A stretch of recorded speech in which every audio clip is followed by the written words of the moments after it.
ఒకప్పుడు భారతదేశం ప్రపంచంలోనే ఎంతో సంపన్నమైంది. ప్రపంచ వాణిజ్యంలో దాదాపు 25% భారత్ నుంచే కొనసాగిందంటే భారత ఆర్థిక వ్యవస్థ ఎంత బలంగా ఉండేదో అర్థం చేసుకోవచ్చు. మరి అలాంటి భారత్ ఆ తర్వాత కొన్నేళ్లలోనే పేదరికం గల దేశంగా ఎలా మారింది? భారత్కు ఆ దుస్థితి ఎందుకు వచ్చింది? 16వ శతాబ్దం చివరిలో భారత్కు బంగారం పిచ్చుకగా వర్ణించేవారు. భారత్ను పాలిస్తున్న అక్బర్ ప్రపంచంలోని అత్యంత సంపన్న చక్రవర్తులలో ఒకరిగా ఉండేవారు. భారత్లో ఈస్ట్ ఇండియా కంపెనీకి బీజం పడడమే భారత్ పేదరికానికి కారణమా? ఇందుకో భారత్ను ఈస్ట్ ఇండియా కంపెనీ ఎలా ఆక్రమించుకుంది? అది 16వ శతాబ్దం ముగుస్తున్న కాలం. ఢిల్లీలో మొఘల్ చక్రవర్తి జలాలుద్దీన్ మహమ్మద్ అక్బర్ పాలన కొనసాగుతోంది. నాడు ప్రపంచం మొత్తం ఉత్పత్తిలో 4వ వంతు వస్తువులు భారత్లో తయారవుతుండేవి. దాంతో భారతదేశాన్ని బంగారు పిచ్చుకగా వర్ణించేవారు. ప్రపంచంలోని అత్యంత సంపన్న చక్రవర్తుల్లో అక్బర్ ఒకరు. అయితే అదే సమయంలో అంతర్యుద్ధాలతో బ్రిటన్ అట్టొడుకుతోంది. ఆ దేశ ఆర్థిక వ్యవస్థ పూర్తిగా వ్యవసాయంపైనే ఆధారపడింది. ప్రపంచం మొత్తం ఉత్పత్తిలో అక్కడ 3% మాత్రమే జరిగేది. ఆ సమయంలో బ్రిటన్లో మహారాణి ఎలిజబెత్ I పాలన కొనసాగుతోంది. యూరోప్లో పోర్చుగల్, స్పెయిన్ వాణిజ్యంలో బ్రిటన్ను దాటి వెళ్లిపోయారు. దీంతో బ్రిటన్ సముద్ర దొంగలు, వ్యాపారుల్లా పోర్చుగీసు, స్పెయిన్ వాణిజ్య నౌకలను దోచుకునేవారు. ఇదే సమయంలో యాంత్రికుడు, బ్రిటన్ వ్యాపారి రాల్ఫ్ వించ్ హిందూ మహాసముద్రం, మెసొపొటేమియా, పర్షియన్ గల్ఫ్, ఆగ్నేసియా వ్యాపార యాత్రలు చేస్తున్న సమయంలో భారత ఎంత సంపన్న దేశమో తెలిసిందే. సుదీర్ఘంగా సాగిన ఆయన యాత్ర ముగించుకుని బ్రిటన్ వెళ్లేలోపు రాల్ఫ్ చనిపోయాడనుకుని ఆయన వీలునామాను కూడా అమలు చేశారు. భారత్ గురించి రాల్ఫ్ వించ్ ఇచ్చిన సమాచారంతో సర్ జేమ్స్ లాంకస్టర్తో పాటు 200 మందికి పైగా బలమైన బ్రిటన్ పారిశ్రామికవేత్తలు భారత్ దిశగా ముందుకెళ్లాలని ఆలోచించారు. ఆ కంపెనీకి చాలా పేర్లున్నాయి, కానీ అది ఈస్ట్ ఇండియా కంపెనీ పేరుతో పాపులర్ అయింది. మొదట్లో మిగతా ప్రాంతాల నుంచి యాత్రలు చేసిన కెప్టెన్ విలియం హాకిన్స్ 1608 ఆగస్టు తర్వాత భారత్లోని సూరత్ రేవులో తన నౌక హెక్టార్కు లంగరు వేశారు. వాణిజ్యం కోసం ఈస్ట్ ఇండియా కంపెనీ వచ్చినట్లు ప్రకటించారు. బ్రిటన్ వాణిజ్య ప్రత్యర్థులు డచ్, పోర్చుగీసు నౌకలు అప్పటికే హిందూ మహాసముద్రంలో ఉన్నాయి. కానీ ఈ కంపెనీ దానికంటే 20 రెట్లు పెద్దది. ప్రపంచంలోని అత్యంత సంపన్న దేశాల్లో ఒకటైన భారతదేశంలో ప్రజలపై నేరుగా రాజ్యం చేయబోతుందని అప్పట్లో ఎవరూ ఊహించి ఉండరు. అప్పటికి అక్బర్ చక్రవర్తి చనిపోయాడు. ఆ కాలంలో సంపద విషయానికి వస్తే అక్బర్కు సమానంగా చైనా మింగ్ రాజవంశం మాత్రమే ఉండేది. కాఫీ ఖాన్ నిజాముల్ ముల్క్ ముంతకబుల్ బాబ్ పుస్తకంలో అక్బర్ సంపద వివరాలు రాశారు. ఆ సమయంలో అక్బర్ తన వారసుల కోసం 5000 ఏనుగులు, 12,000 గుర్రాలు, 1000 చిరుతలు, 10 కోట్ల రూపాయలు, 100 తులాల నుంచి 500 తులాల వరకు పెద్ద పెద్ద బంగారు నాణాలు, 272 మణుగల ముడి బంగారం, 370 మణుగల అంటే 4000 కిలోలకు పైగా వెండి, అప్పట్లో 3 కోట్ల రూపాయల విలువ చేసే ఒక మణుగు ఆభరణాలు వదిలి వెళ్లారు. నూరుద్దీన్ జహాంగీర్ బిరుదులతో అక్బర్ కొడుకు సలీం మొఘల్ సింహాసనంపై కూర్చున్నాడు. రకరకాల సంస్కరణలు అమలు చేసిన సలీం ముక్కు చెవులు కోయడం, చేతులు నరకడం లాంటి శిక్షలు రద్దు చేశాడు. మద్యం, మిగతా మత్తు పదార్థాలు ఉపయోగించడం, ప్రత్యేక రోజుల్లో పశువులను వధించడాన్ని నిషేధించాడు. అక్రమ పన్నులు కూడా తొలగించాడు.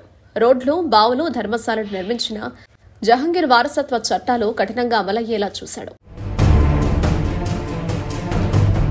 40 లక్షల సైనికులున్న మొఘల్ సైన్యంతో అప్పట్లో యూరోప్లో చేసిన విధంగా యుద్ధాలు చేయలేమనే విషయం సూరత్ రేవులో దిగిన హాకిన్స్ కు త్వరలోనే తెలిసొచ్చింది.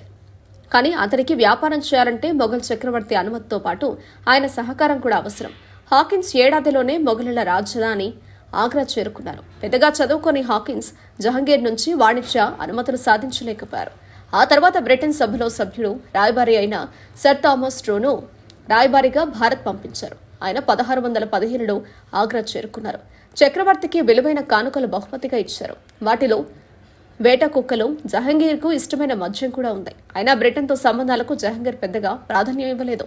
3 ఏళ్లు ఆయనకు విధేయతలు చూపించాక తామ్సరో వాణిజ్య అనుమతులు దక్కించుకోగలిగారు.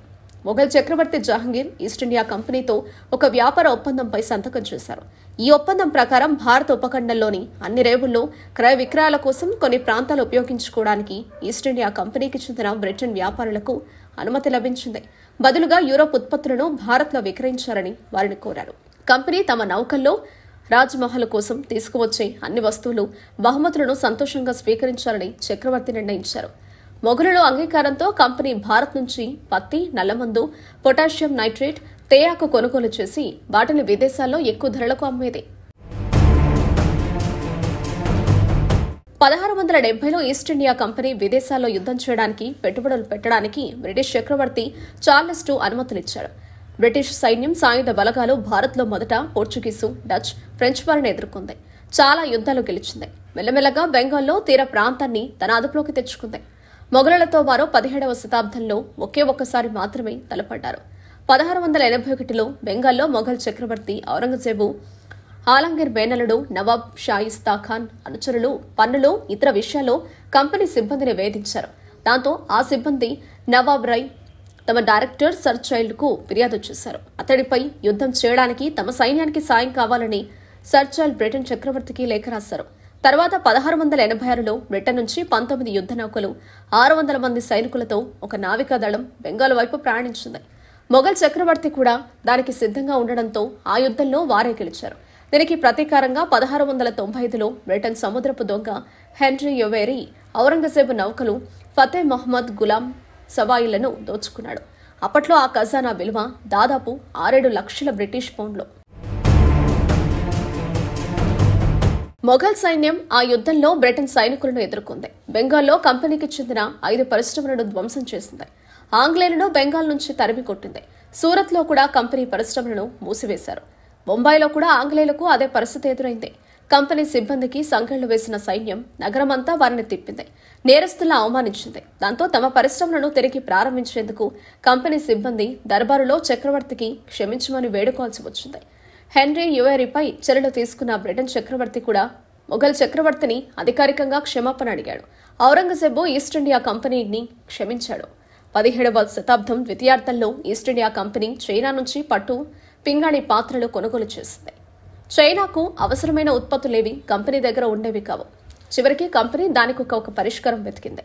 బెంగాల్లో గసగసాలు సాగు చేసింది. బీహార్లో నల్లమందు తయారీ పరిశ్రమలు ఏర్పాటు చేసింది. ఆ నల్లమందును దొంగచాటుగా చైనాలోకి చేర్చేవారు. అప్పట్లో చైనాలో నల్లమందు వినియోగం చాలా తక్కువ. దాంతో ఈస్ట్ ఇండియా కంపెనీ చైనా ఏజెంట్ల ద్వారా ఆ నల్లమందును ప్రజల్లోకి చేర్చేది. నల్లమందు ఇచ్చి వారి నుంచి పట్టు, పింగాణి పాత్రలు కొనుగోలు చేసి భారీ లాభాలు సంపాదించింది. చైనా పాలకులు ఈ నల్లమందు వాణిజ్యం అడ్డుకోవాలని ప్రయత్నించారు. దేశంలోకి తీసుకొచ్చే నల్లమందును ధ్వంసం చేశారు. దాంతో చైనా, బ్రిటన్ మధ్య చాలా యుద్ధాలు జరిగాయి. వీటిలో చైనా ఓటమి పాలైంది. తర్వాత బ్రిటన్ అవమానకరమైన రీతిలో చైనాతో ఎన్నో ఒప్పందాలపై సంతకం చేయించింది. చైనా పాలకులు ధ్వంసం చేసిన నల్లమందుకు బ్రిటన్ పరిహారం కూడా వసూలు చేసింది. ఆ దేశంలో రేవులన్నీ ఆక్రమించింది. హాంకాంగ్ పై బ్రిటన్ ఆధిపత్యం కూడా అదే సమయంలో జరిగింది. ఈస్ట్ ఇండియా కంపెనీ ఆగడాలపై చైనా పాలకులు బ్రిటన్ మహారాణి విక్టోరియాకు ఒక లేఖ రాశారు. నల్లమందు వాణిజ్యాన్ని అడ్డుకోవడానికి సాయం చేయాలని కోరారు. కానీ రాణి ఆ లేఖకు ఎలాంటి సమాధానం ఇవ్వలేదు.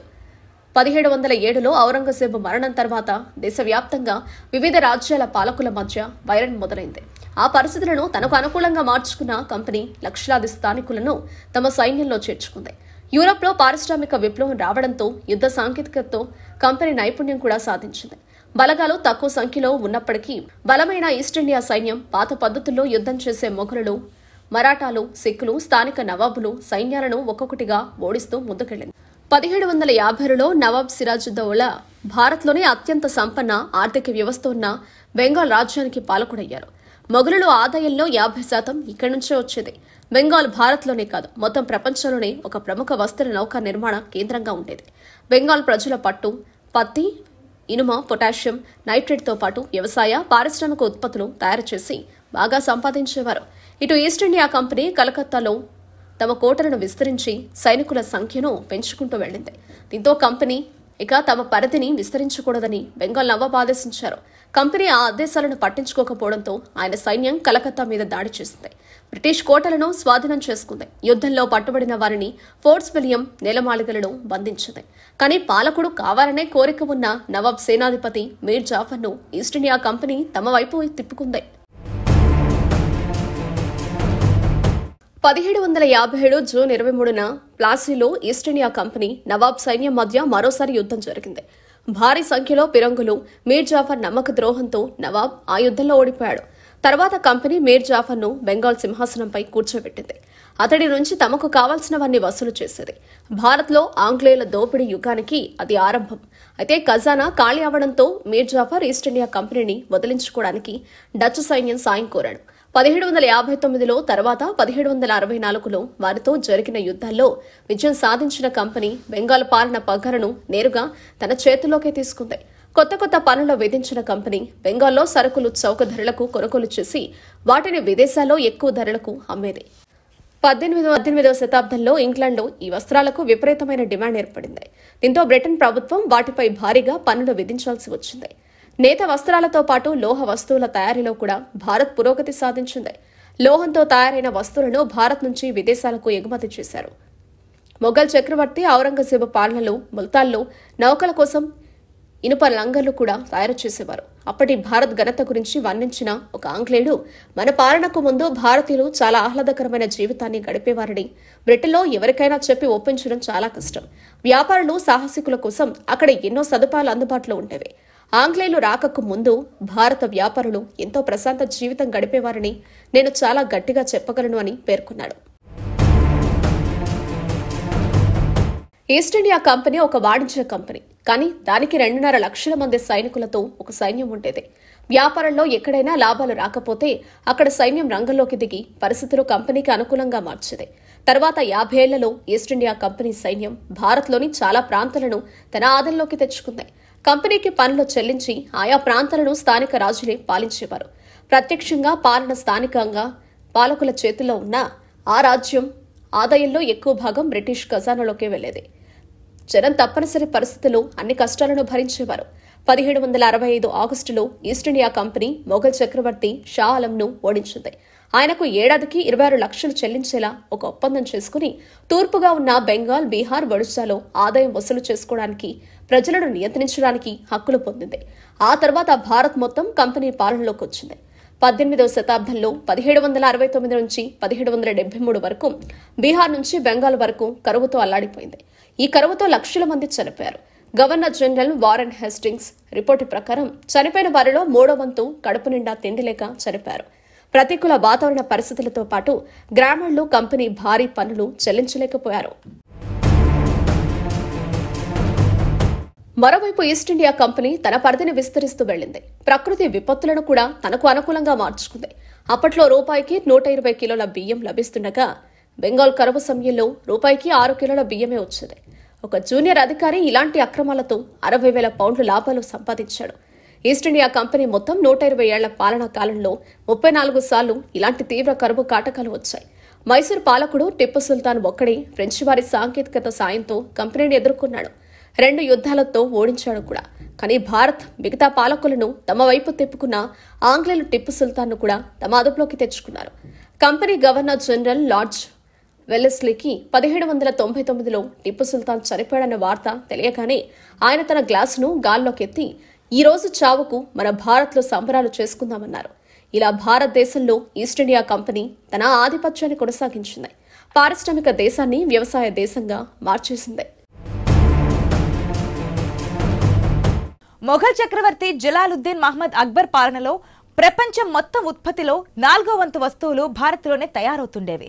అప్పటి చక్రవర్తి అక్బర్ ప్రపంచంలోనే అత్యంత సంపన్న చక్రవర్తిగా ఉన్నాడు. ఎప్పుడైతే భారత్లోకి ఈస్ట్ ఇండియా కంపెనీ ప్రవేశించిందో అప్పటి నుంచి భారత్ను పూర్తిగా దోచుకున్నారు బ్రిటిష్ పాలకులు.